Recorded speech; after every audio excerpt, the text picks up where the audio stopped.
Corona महामारी के बढ़ते कहर के बीच लोगों में तरह तरह के भ्रम पैदा हो रहे हैं।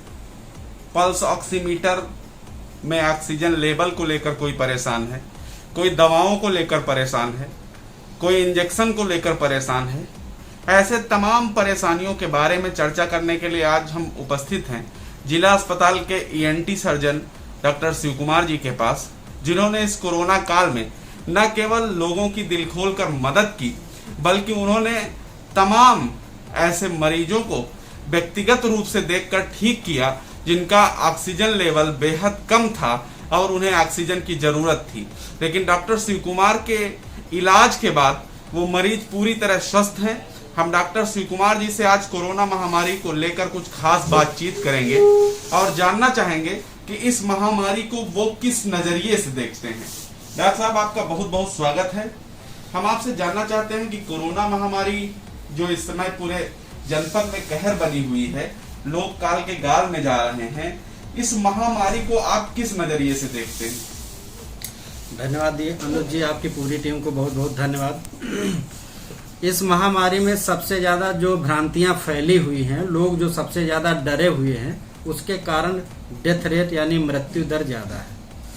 कारण ये है कि एक तो काफी हद तक छोटे छोटे इसमें लक्षण हैं, उन लक्षणों के कारण लोगों में काफी लापरवाही होती है। उस लापरवाही को नजरअंदाज करते हैं, सही समय पर सही डॉक्टर से इलाज दिखवा न करके, जांच न करा करके, वो लापरवाही की वजह से मृत्यु के दर के शिकार हो रहे हैं। डॉक्टर साहब, जैसा देखने में आ रहा है कि आरटीपीसीआर और एंटीजन में रिपोर्ट निगेटिव आती है, लेकिन उसके बाद भी मरीज सीरियस रहता है, ये क्या कारण है? जी बिल्कुल सही कह रहे हैं आप। आरटीपीसीआर और एंटीजन टेस्ट बहुत ज्यादा रिलायबल यानी भरोसे लायक टेस्ट नहीं है, क्योंकि मरीज में अगर बराबर लक्षण है और लक्षण होने के साथ साथ अगर उसको सांस लेने में दिक्कत हो रही है, सर्दी, जुकाम, बुखार, खांसी, सुगंध दुर्गंध ना आना, बदन में ऐंठन, डायरिया होना, मुंह में छाले पड़ना इत्यादि सब सारे लक्षण हैं। अगर एंटीजन निगेटिव आता है और सांस लेने में समस्या है तो ये बात मानने लायक नहीं है, क्योंकि वायरस का कितना लोड फेफड़े पे पड़ा है वो सीटी स्कैन कराने के बाद ही पता चलता है। और यदि लंग्स में कोई समस्या नहीं आई है, कोई इन्फेक्शन का पार्ट नहीं है, और तब एंटीजन नेगेटिव होता है तो वो बात की पुष्टि होती है। नहीं तो इस पर ही नहीं रुकना चाहिए और बिल्कुल भरोसा नहीं करना चाहिए। बिल्कुल, आपने देखा, डॉक्टर साहब ने बताया कि अगर आपको सही इलाज चाहिए तो एंटीजन और आरटीपीसीआर के आप भरोसे न रहें, चेस्ट का सीटी स्कैन कराएं जिससे सही लक्षण पता चल सके।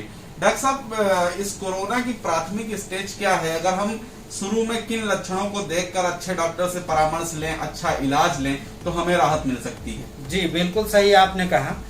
इसमें शुरू में ही जैसे गले में कांटे का जैसा चुभना, गड़ना, गले में खराश पैदा होना, थोड़ी बहुत खांसी आना, बुखार अचानक से तेज आना, सर में दर्द बढ़ना, सुगंध आना, दुर्गंध ना आना, खाने का टेस्ट ना मिलना, बदन में ऐंठन है, बुखार पूरी तरीके से, अगर जरा से भी कोई लक्षण तो आप तुरंत मेडिकल स्टोर और झोला छाप डॉक्टर से दवाई मत लें।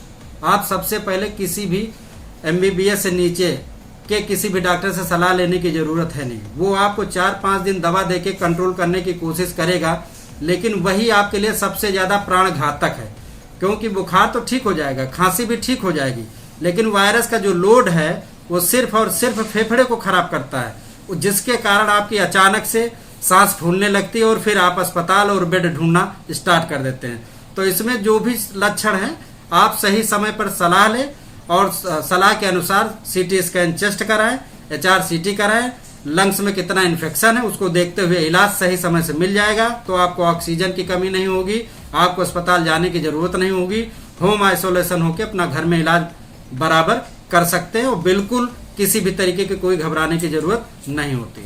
डॉक्टर साहब, जैसा कि हम देख रहे हैं कि इस समय कोरोना से ज्यादा तो पल्स ऑक्सीमीटर ने हड़कंप मचा रखा है।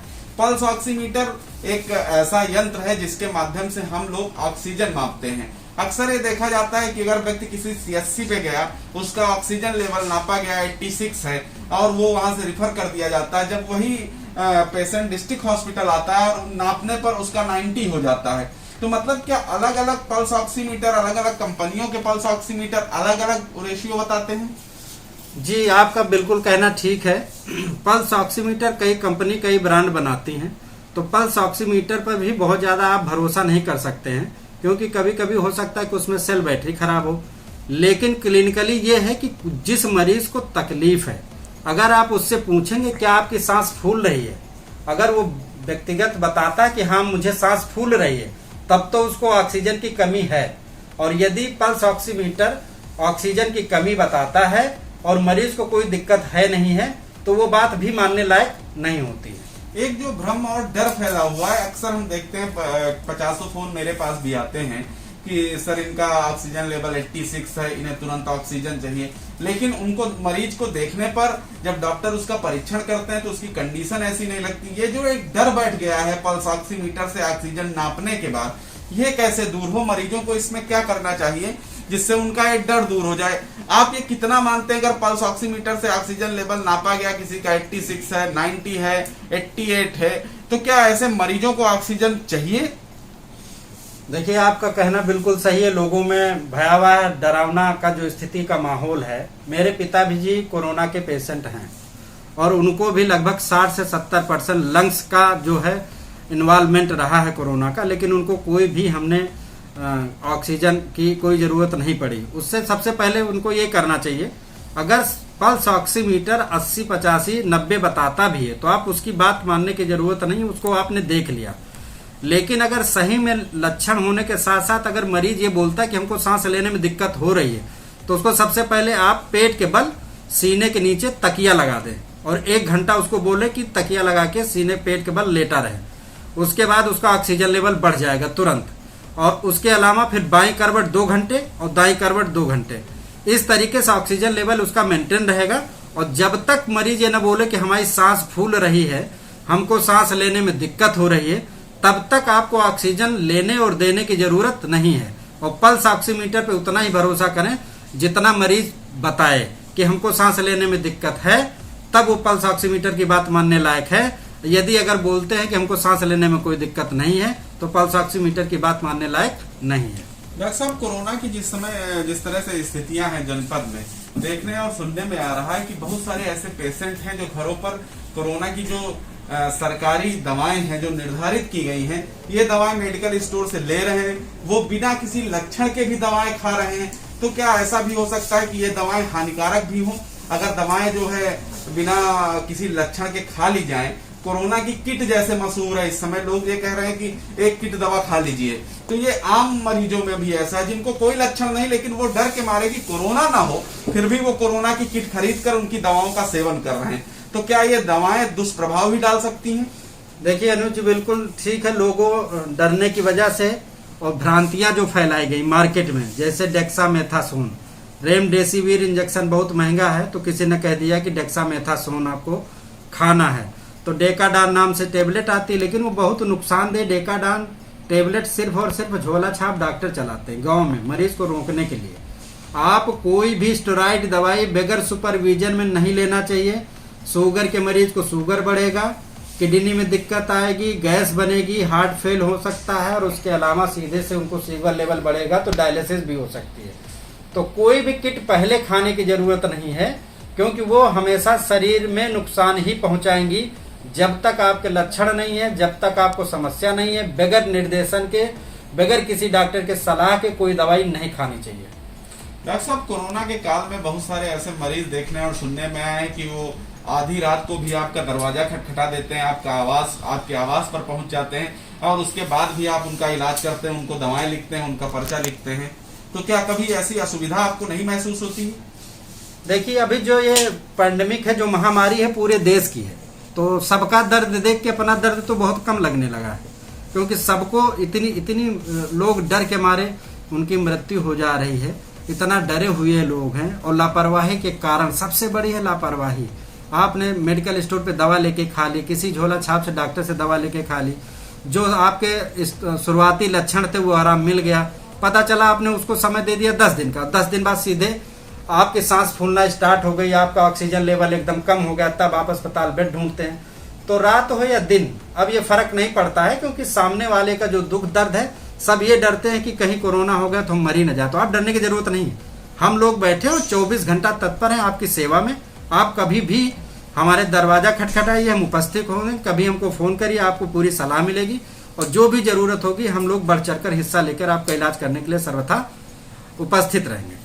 आपने देखा कि किस तरह से डॉक्टर शिव कुमार जी लोगों की मदद कर रहे हैं, मरीजों का इलाज कर रहे हैं, टेलीफोन पर और व्हाट्सएप पर सलाह दे रहे हैं। उनके द्वारा जो जानकारी दी गई, निश्चित रूप से हमारे जो दर्शक हैं इसको देखेंगे तो उनको सहूलियत मिलेगी। एक सबसे बड़ा कारण डर का है, बिल्कुल आप डर को छोड़ दीजिए और डटकर इस कोरोना का मुकाबला करिए। ये निश्चित मानिए कि कोरोना हारेगा और आप जीतेंगे। मैं अंत में डॉक्टर शिव कुमार जी से चाहूंगा कि वो मरीजों को कुछ सुझाव देना चाहते हैं, कोई संदेश देना चाहते हैं। जी बिल्कुल, मेरा ये कहना कि शुरुआती में जो भी आपको लक्षण लगे, घरेलू बहुत सारे नुस्खे हैं।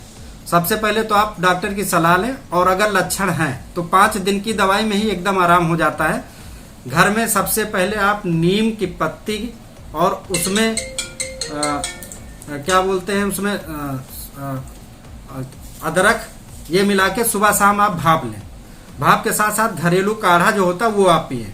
एक्सरसाइज करें, योगा करें, अनुलोम विलोम करें और लंग्स फेफड़े की एक्सरसाइज के लिए आप शंख बजाएं।